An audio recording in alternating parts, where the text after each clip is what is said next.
Today we're reading from the book of Genesis, chapter 8, titled The Flood Recedes.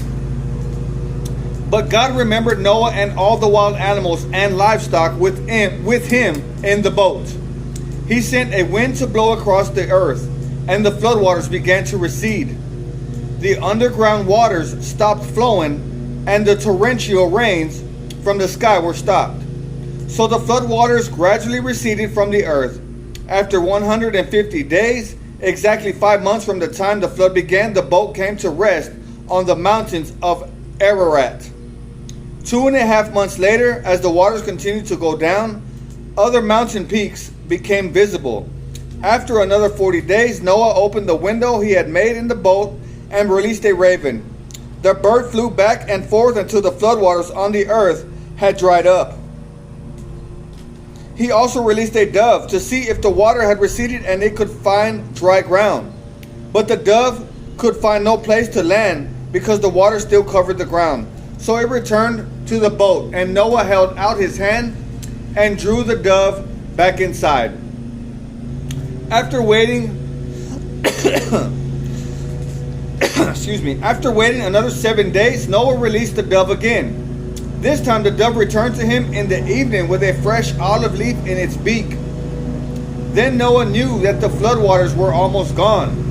He waited another 7 days and then released the dove again. This time it did not come back. Noah was now 601 years old.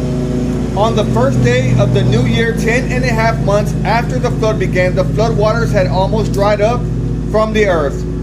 Noah lifted back the covering of the boat and saw that the surface of the ground was drying. 2 more months went by, and at last the earth was dry. Then God said to Noah, "Leave the boat, all of you, you and your wife and your sons and their wives.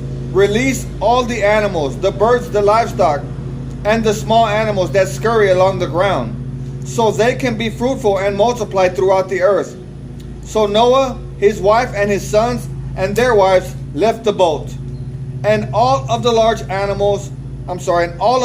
and small animals and birds came out of the boat, pair by pair.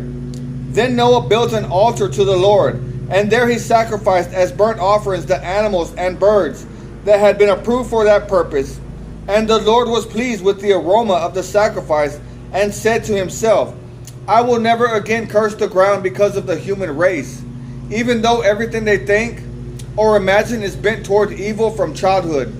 I will never again destroy all living things.